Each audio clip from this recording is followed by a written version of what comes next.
नमस्कार, समसामयिक विषयों पर आपके पसंदीदा कार्यक्रम विशेष में आपका स्वागत है। मैं हूं स्मृति रस्तोगी।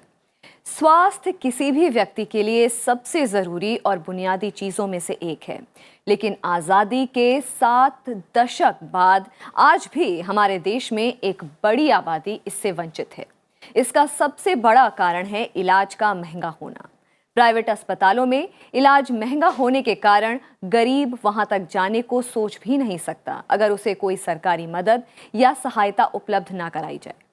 इसी को ध्यान में रखते हुए प्रधानमंत्री नरेंद्र मोदी ने 23 सितंबर को आयुष्मान भारत योजना को लागू करने का ऐलान किया, जिसका उद्देश्य है देश के गरीब और वंचित तबके को उच्च गुणवत्ता वाली सभी स्वास्थ्य सेवाएं मुफ्त प्रदान करना और उन्हें बीमारी के संकट से बचाना। आज 2 महीनों से कम समय में ही इस योजना का लाभ पूरे देश में देखने को मिल रहा है। अब तक इस योजना के तहत 2,40,000 लोगों का इलाज मुफ्त हुआ है, जिसमें 68% लोगों का इलाज प्राइवेट अस्पताल में हुआ है। आयुष्मान भारत के तहत न केवल किफायती स्वास्थ्य सेवा उपलब्ध हो रही है, बल्कि टियर 2 और टियर 3 शहरों में भी बुनियादी स्वास्थ्य सुविधाओं का प्रसार बढ़ रहा है। आज विशेष में हम बात करेंगे आयुष्मान होते भारत की। जानेंगे लॉन्च होने के बाद से अब तक कितनों को फायदा मिला है, साथ ही आयुष्मान भारत स्कीम क्या है और इसमें किस तरह की सुविधाएं उपलब्ध हैं। तो शुरू करते हैं आज का विशेष।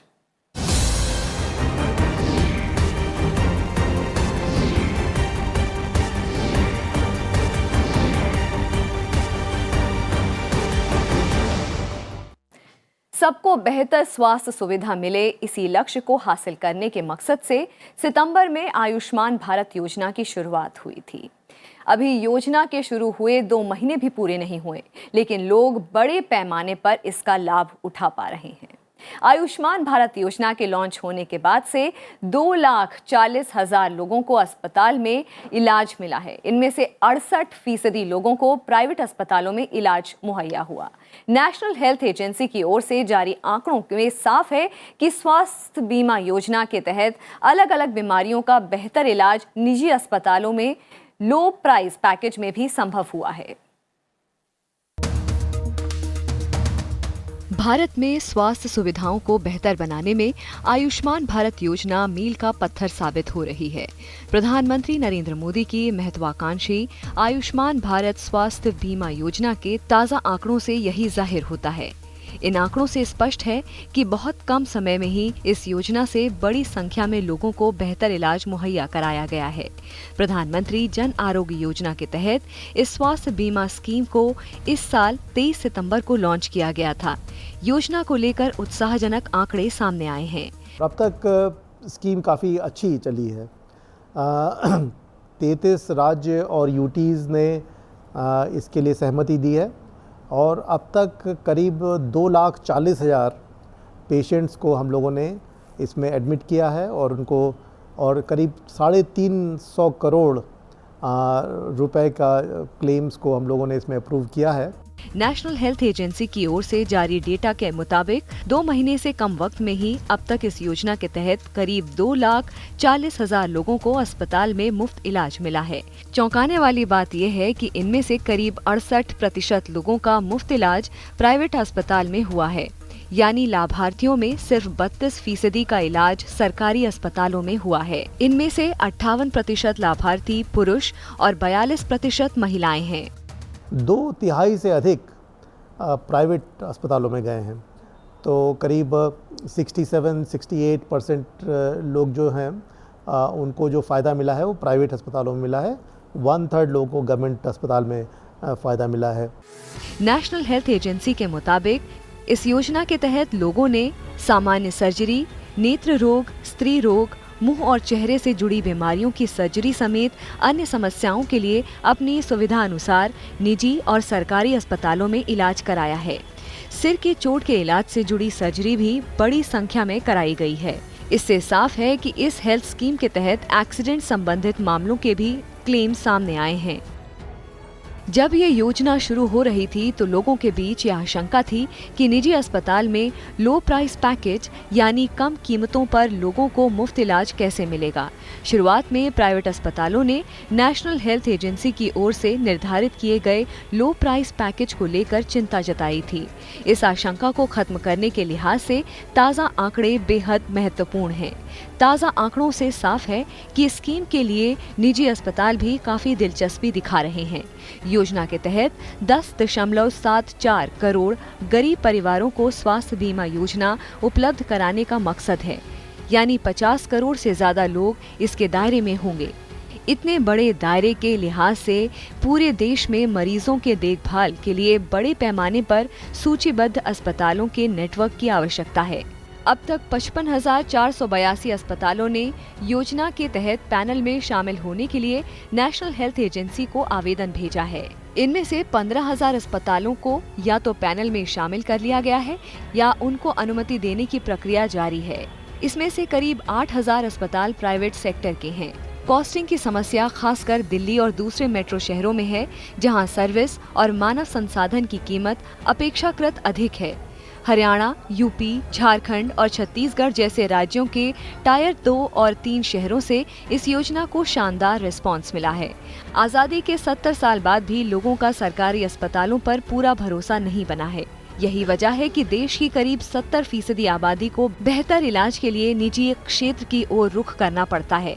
प्रधानमंत्री जन आरोग्य योजना के सीईओ डॉक्टर इंदु भूषण का कहना है कि आयुष्मान योजना किफायती स्वास्थ्य देखभाल मुहैया कराने के साथ ही रोजगार का सृजन भी करेगी और भारत के टियर 2 और टियर 3 शहरों में स्वास्थ्य देखभाल बुनियादी सुविधाओं का तेजी से विकास भी होगा। काफ़ी उत्साहवर्धक रहे हैं वो लोग और काफ़ी उत्साह से उन्होंने इस योजना में भाग लिया है और बाकी कई अस्पताल हैं जो कि इस योजना को ज्वाइन करना चाहते हैं और हम लोग अपेक्षा करते हैं कि जैसे जैसे कि ये स्कीम आगे बढ़ेगी और अस्पताल भी जुड़ेंगे हमारे इस अभियान में।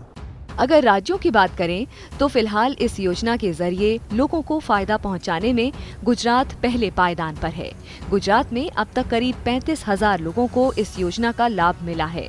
इसके बाद तमिलनाडु, महाराष्ट्र, छत्तीसगढ़ और पश्चिम बंगाल का नंबर आता है। 33 राज्य और यूटी हमारे साथ इसमें शामिल हो चुके हैं। 3 राज्य अभी तक नहीं आए हैं, एक दिल्ली है, तेलंगाना और उड़ीसा। लेकिन हम उम्मीद करते हैं कि ये तीनों भी जल्दी ही इस अभियान का भाग हो जाएंगे। आयुष्मान भारत के तहत आने वाले सभी लाभार्थी परिवारों को प्रधानमंत्री के हस्ताक्षर वाला एक पत्र भेजा जा रहा है। अभी तक करीब 4 करोड़ परिवारों को ये पत्र भेजा जा चुका है। आयुष्मान भारत के तहत 10.74 करोड़ लाभार्थी परिवारों को प्रधानमंत्री के हस्ताक्षर वाले पत्र भेजे जाने हैं। प्रधानमंत्री ने 31 दिसंबर तक सभी लाभार्थी परिवारों को पत्र पहुंचाने का लक्ष्य निर्धारित किया है। अभी तक औसतन हर दिन 8 लाख पत्र भेजे जा रहे थे, लेकिन 31 दिसंबर तक इस लक्ष्य को हासिल करने के लिए औसतन हर दिन अब 15 लाख पत्र पहुंचाने होंगे। योजना में खुद के लाभार्थी होने या नहीं होने की जानकारी ऑनलाइन ली जा सकती है। आयुष्मान भारत के तहत सरकार स्वास्थ्य पर खर्च को सीमित कर अधिक से अधिक लोगों तक हेल्थ केयर सुविधाओं की पहुंच बनाना चाहती है। हालांकि देश में स्वास्थ्य सुविधाओं के लिए लोगों को अपने पॉकेट की 60% राशि खर्च करनी पड़ती है, लेकिन इसके बावजूद काफी बड़ी संख्या में लोग महंगे इलाज की वजह से तीसरे स्तर की मेडिकल केयर से वंचित रह जाते हैं। सरकार का लक्ष्य है कि रोजाना 6,000 से 7,000 मरीजों को तीसरे स्तर की मेडिकल केयर उपलब्ध कराई जाए। रोज करीब 6 से 7,000 पेशेंट्स हम लोग भर्ती कर रहे हैं, उनको सपोर्ट कर रहे हैं और आने वाले दिनों में अगर इसी तरह से हम लोगों का मोमेंटम बना रहा तो करीब 10,000 पेशेंट रोज हम लोग इस महीने के अंत तक उनको भर्ती करेंगे। इस प्रधानमंत्री जन आरोग्य योजना के तहत करीब 10 करोड़ 74 लाख वंचित परिवारों के 50 करोड़ लोगों को 5 लाख सालाना तक के कैशलेस हेल्थ केयर में लाने का लक्ष्य रखा गया है। खर्च और दायरे के मामले में ये दुनिया की सबसे बड़ी स्वास्थ्य बीमा योजना है। स्वास्थ्य देखभाल खर्च की वजह से देश में हर साल करीब 6 करोड़ लोग गरीबी में धंस जाते हैं। भारत सबसे तेजी से उभरती अर्थव्यवस्थाओं में से एक है। स्वास्थ्य देखभाल पर अभी भी सरकारी खर्च जरूरत से काफी कम है। आने वाले वक्त में आयुष्मान भारत योजना इस विरोधाभास को हल करने में काफी कारगर साबित होगी। लीना शर्मा के साथ ब्यूरो रिपोर्ट, राज्यसभा टीवी। दरअसल आयुष्मान भारत योजना को शुरू करने का मकसद देश के आम लोगों को स्वास्थ्य बीमा का फायदा देना है। इस योजना के तहत देश के 10 करोड़ 74 लाख परिवार के लगभग 50 करोड़ से ज्यादा लोगों को 5 लाख रुपए तक का कैशलेस इलाज मिलेगा। इस कार्यक्रम के तहत देश की 40% आबादी को लाभ मिलेगा। ये योजना अस्पताल में भर्ती होने के बाद दूसरे और तीसरे स्तर तक को कवर करेगी। इसके अलावा कई सारी सुविधाएं और लाभ भी इस योजना के तहत मिलेंगे। आइए जानते हैं क्या है आयुष्मान भारत योजना और इससे किस तरह के लाभ मिलेंगे।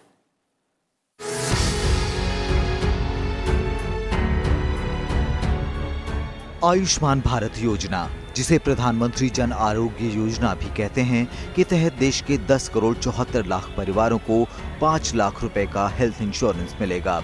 इस योजना के दायरे में देश के करीब 50 करोड़ से ज्यादा गरीब लोगों को स्वास्थ्य का फायदा मिलेगा, जिसमें ग्रामीण इलाके के 8 करोड़ 3 लाख और शहरी इलाके के 2 करोड़ 33 लाख परिवार शामिल हैं। इस योजना की पूरी जानकारी इसके हेल्पलाइन नंबर और वेबसाइट पर उपलब्ध है। इसमें उन सभी बातों को बताया गया है कि कौन कौन से लोग इस योजना के तहत लाभ उठा सकते हैं और किन्हें ये नहीं मिलेगा। आयुष्मान भारत की गाइडलाइंस के मुताबिक ये पूरी तरह से कैशलेस और पेपरलेस है। इसके तहत प्राइवेट और सरकारी दोनों ही अस्पताल से इलाज करवाया जा सकता है। योजना के मुताबिक परिवार चाहे कितना ही बड़ा क्यों न हो, सभी को फायदा मिलेगा। साथ ही आयुष्मान भारत योजना का लाभ लेने के लिए उम्र की भी कोई सीमा नहीं है। योजना के तहत गरीब और ग्रामीण परिवारों को सामाजिक, आर्थिक और जातीय जनगणना 2011 के हिसाब से चुना गया है। इसके तहत ग्रामीण इलाके की आबादी में D1, D2, D3, D4, D5 और D7 कैटेगरी के लोगों को शामिल किया गया है।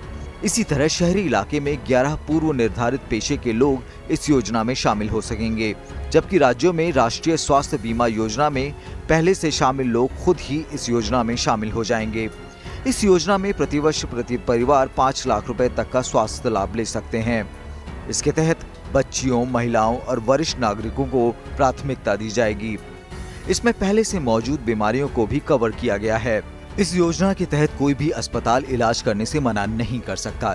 इसके साथ ही अस्पताल मरीज से किसी भी तरह का अतिरिक्त शुल्क नहीं ले सकता। इस योजना के तहत आने वाले सभी व्यक्ति भारत के किसी भी जगह पर इसका लाभ उठा सकते हैं।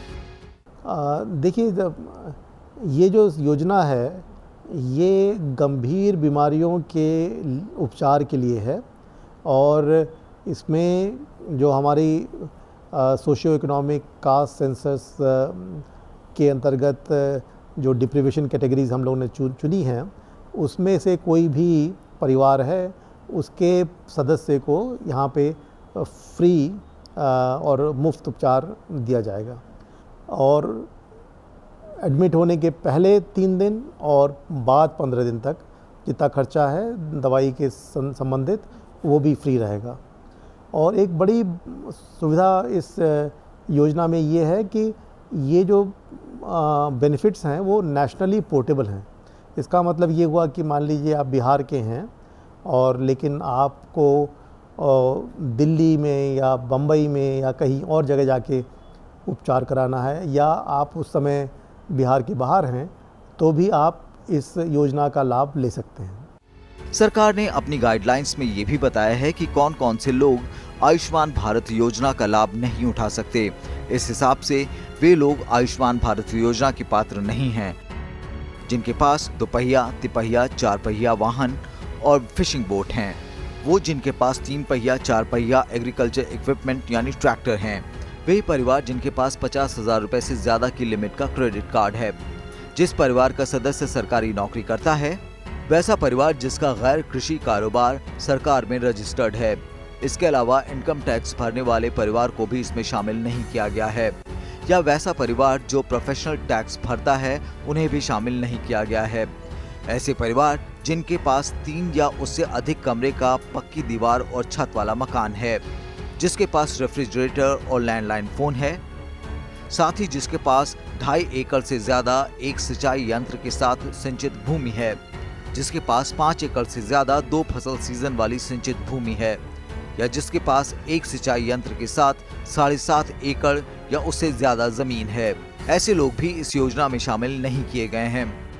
जो 8 प्रदेश हैं जिसमें उनकी स्टेट गवर्नमेंट की पहले ही स्कीम चल रही थी, वो स्कीमें अभी आयुष्मान भारत में मर्ज हो गई हैं और वहाँ पे बेनिफिशियरी का नंबर बढ़ गया है, क्योंकि जो पुराने बेनिफिशियरी हैं और आयुष्मान भारत के बेनिफिशियरी इसमें शामिल हो गए हैं।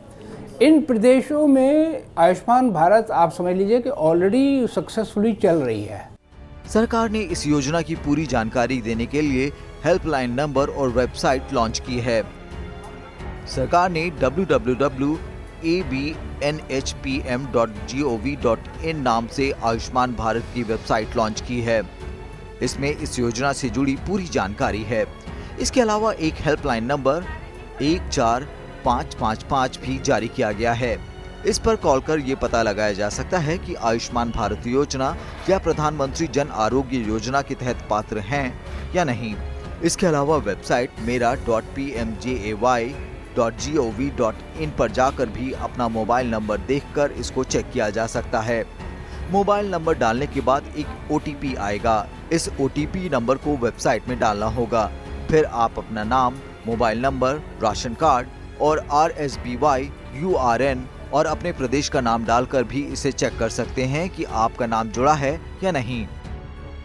लोगों की मदद के लिए सरकार ने आयुष्मान मित्र भी नियुक्त किए हैं। इस योजना के लाभार्थियों को QR कोड वाले लेटर भी दिए जाएंगे। इसमें उनकी पूरी जानकारी रहेगी। Bureau report, Rajya Sabha TV. और अब बात करते हैं आयुष्मान भारत के तहत मिलने वाली स्वास्थ्य सुविधाओं की। इसमें गरीब और ज़रूरतमंद लोगों को बीमा कवरेज के साथ ही सस्ते इलाज की भी सुविधा बड़े पैमाने पर उपलब्ध है। सरकार का दावा है कि नेशनल हेल्थ प्रोटेक्शन स्कीम के तहत होने वाला इलाज सेंट्रल गवर्नमेंट हेल्थ स्कीम यानी CGHS के तहत मिलने वाली स्वास्थ्य सुविधाओं से सस्ता है।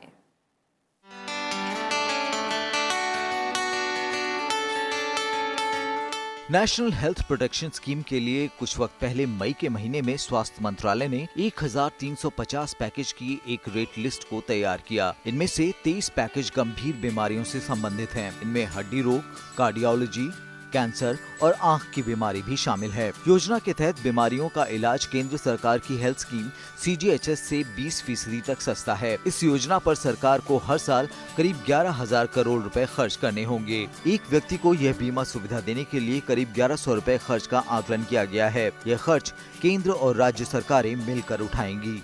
हम लोगों ने पूरे देश के लिए जो मैंने बताया 1300 से अधिक पैकेजेस हैं। हर एक का कुछ हम लोगों ने उसके रेट्स तय किए हैं। कोई अस्पताल NABH से सर्टिफाइड है तो उनको 10% अधिक रेट मिलेगा।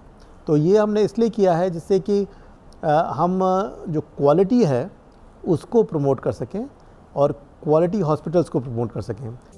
योजना के तहत इलाज का एक रेट कार्ड जारी किया गया है। इसके मुताबिक अस्पताल मरीज से एंजियोप्लास्टी के लिए 65,000, घुटना प्रत्यारोपण के लिए 80,000 और C सेक्शन के लिए 9,000 रुपए लेंगे। एक अनुमान के मुताबिक निजी अस्पतालों में एंजियोप्लास्टी के लिए 1.5 से 2 लाख, घुटने के प्रत्यारोपण के लिए 3.5 लाख और C सेक्शन के लिए 1.5 लाख रुपए तक वसूले जाते हैं। बीमारियों के इलाज की तय दरें मंत्रालय की वेबसाइट और NHPM के नए पोर्टल पर अपलोड कर दी गई हैं। देखिए 1350 प्रोसीजर की लिस्ट है पूरी, सारे स्पेशलिटी हैं, ऑर्थोपेडिक है, आपका ये जितनी भी हमारी नॉन स्पेशलिटी होती है उनके सबके प्रोसीजर्स हैं। अब उसमें कुछ के रेट्स कम हैं, कुछ के ज़्यादा हैं। मैं आपको ये भी बता दूं कि क्योंकि हमारे देश के अंदर, लेकिन क्योंकि आयुष्मान भारत के जो रेट्स बनाए गए थे उस समय ये बहुत रेट्स बनाए गए थे पुरानी राष्ट्रीय स्वास्थ्य बीमा योजना के बेसिस पे बनाए गए थे, जिसका उस समय क्वांटम था सिर्फ 30,000 रुपये, अब है हमारा 5 लाख रुपए। तो रेट्स कितने ही प्रोसीजर के बहुत ही कम है। इस योजना के तहत बाईपास सर्जरी के लिए 1,10,000 रुपए, हिप रिप्लेसमेंट के लिए 90,000 रुपए, स्टेंट या कृत्रिम उपकरण के लिए 40,000 रुपए, वॉल बदलने के लिए 1,20,000 रुपए, आर्थोस्कोपी सर्जरी के लिए 20,000, संक्रमित घुटने की सर्जरी के लिए 25,000, सर्वाइकल सर्जरी के लिए 20,000 रुपए तय किए गए हैं। सरकार का मानना है कि इस योजना के तहत इलाज करवाना काफी सस्ता है। इस हेल्थ इंश्योरेंस स्कीम के लागू होने के बाद बड़े पैमाने पर लोग प्राइवेट अस्पतालों में भी इलाज करवा रहे हैं। साथ ही इसके चलते अस्पतालों को भी अपने रेट कम करने पड़े हैं। Bureau report, Rajya Sabha TV. अब सवाल ये है कि राष्ट्रीय स्वास्थ्य सुरक्षा मिशन की जरूरत आखिर पड़ी क्यों? दरअसल स्वास्थ्य सेवाओं के अंतर्राष्ट्रीय मानकों के लिहाज से हमारी स्वास्थ्य सुविधाएं ज्यादा अच्छी नहीं हैं। हम स्वास्थ्य पर अपनी जीडीपी का 2% से भी कम खर्च कर रहे हैं। लेकिन मौजूदा केंद्र सरकार ने अपनी नई स्वास्थ्य नीति में 2025 तक सार्वजनिक स्वास्थ्य पर जीडीपी का 2.5% खर्च करने का लक्ष्य रखा है। सार्वभौमिक स्वास्थ्य कवरेज इसी कदम का एक हिस्सा है। फिलहाल विशेष में आज इतना ही। मुझे दीजिए इजाजत। नमस्कार।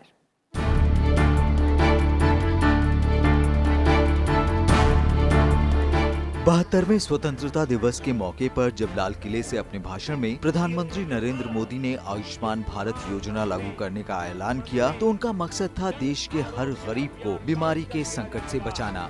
और उसका परिणाम ये होने वाला है कि देश के गरीब व्यक्ति में अब बीमारी के संकट से जूझना नहीं पड़ेगा। दरअसल भारत सरकार देश के गरीब लोगों को उच्च गुणवत्ता वाली स्वास्थ्य सेवाएं देने के लिए प्रतिबद्ध है। इसके लिए सरकार ने आयुष्मान योजना के तहत स्वास्थ्य के हर एक क्षेत्र में हर संभव सुविधाएं देने का प्रावधान किया है। आयुष्मान भारत के तहत 2 तरह की स्वास्थ्य सेवाओं को अपनाया गया है। सबसे पहले स्वास्थ्य और कल्याण केंद्रों का निर्माण घरों के करीब करना, ताकि जल्द से जल्द स्वास्थ्य सेवा मिल सके, और दूसरा प्रधानमंत्री जन आरोग्य योजना, जिसके तहत गरीब और आर्थिक रूप से कमजोर लोगों को गंभीर बीमारियों से सही वक्त पर इलाज मिल सके। प्रधानमंत्री जन आरोग्य योजना सार्वभौमिक स्वास्थ्य कवरेज और सतत विकास लक्ष्य की दिशा में एक महत्वपूर्ण कदम है। हमारा जो आंकड़े हैं बताते हैं कि हर साल करीब 6 करोड़ लोग जो बीमारी का खर्चा है उसकी वजह से गरीबी रेखा के नीचे चले जाते हैं। और जो गरीब लोग हैं जब कभी बीमार होते हैं तो उनके पास कोई चारा नहीं होता है कि वो अच्छा क्वालिटी सर्विसेज लेके उपचार कराएं, क्योंकि उनके पास उतने साधन नहीं होते हैं। तो इसको देखते हुए ये योजना बनाई गई है, जिससे कि जो गरीब और वंचित परिवार हैं उनको जब भी कभी कोई गंभीर बीमारी हो तो वो अपना आत्मसम्मान नहीं खोएं। देश में स्वास्थ्य सेवाओं पर होने वाले कुल खर्च का करीब 70% निजी क्षेत्र से आता है।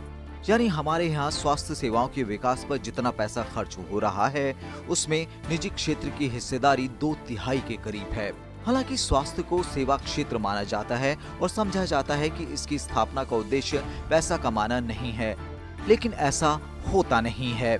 कई बड़े बड़े निजी अस्पताल CSR, जनसेवा या चैरिटेबल ट्रस्ट के नाम पर चल रहे हैं। इनमें बहुत सारे बाजारवाद की जकड़ में आ चुके हैं। सही इलाज ना मिलने, समय पर इलाज ना मिलने और इलाज का खर्च ना उठा पाने की वजह से हर साल लाखों लोग अपनी जान गंवा देते हैं। देश में आजादी से पहले सर जोसेफ विलियम भोरे की अध्यक्षता में एक समिति बनी। इस समिति ने 1946 में स्वास्थ्य सेवाओं में सुधार के लिए बहुत सारे सुझाव दिए। समिति ने देश के सभी नागरिकों को पूरी तरह मुफ्त स्वास्थ्य सेवाओं की वकालत की। समिति ने कहा कि लोगों के इलाज की जिम्मेदारी सरकार की है।